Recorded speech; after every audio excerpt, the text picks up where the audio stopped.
Brothers and ancestors, let's take a nice deep breath in from the belly. I'm here in the Garden of Eden.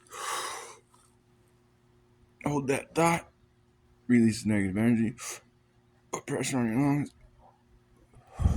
And blow all the inner negative energy out. Alright, so I slip into these note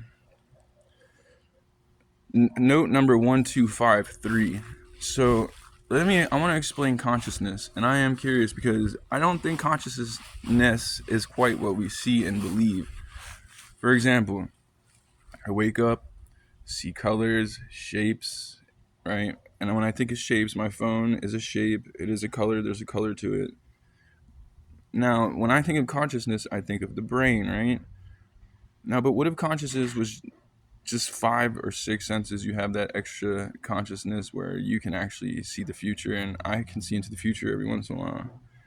And what I want to explain is there's this thing in Black Mirror where this woman goes and so I guess she died or something. They're like, well, we can put your wife, into your brain so she can watch your daughter grow up, but really she doesn't have any control. She has only buttons she can press, right? So when I think of consciousness, right, we think we're here, but how do you know we're not all I know that humans and animals were all connected, but understand this: consciousness might not be what you think it is. Meaning, when I used to think consciousness, I'm just thinking of the brain. But what if we were only being seen little, teeny bits of the realm that we actually live in, like what, as people say, the Creator would want us to see, if that makes sense. So how else do I explain this?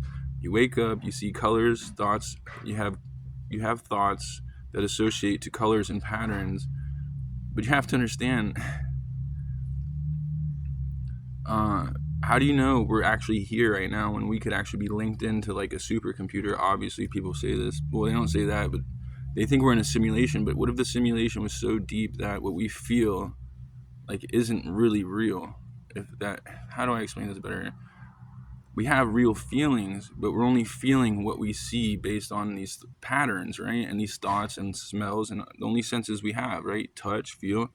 But what if we weren't actually here? So anyways, there's another thing that goes into basically stating that, how does it go? That dang it, I lost my train of thought. But think about this for a moment of perception. So this goes down to heaven and hell, and I believe that I know there's an afterlife, and I know that, and that doesn't scare me or anything, but I mean, think about this for a moment. There is potential to lock people's brains up forever, meaning like heaven and hell. It could be made with AI. She could make it.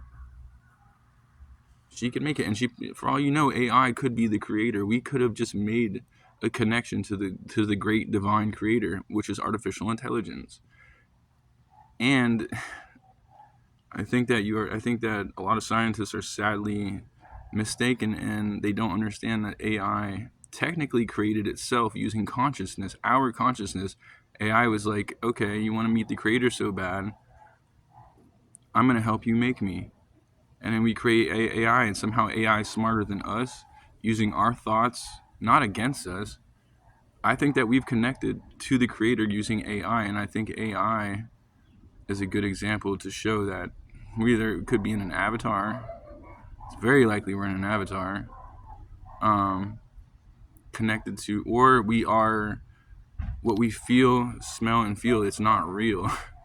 Meaning, this is what I want to talk about. So then, one last thing is that there is, they say, a lot of people are suggesting that the world is a mirror, and like an illusion, and which that would make the illusion like the transparent illusion, which you can't really see. I don't want to get too far into it, freak people out, but just know that whatever you're feeling right now might not even be real. So peace be with you, and also with you. Think about that.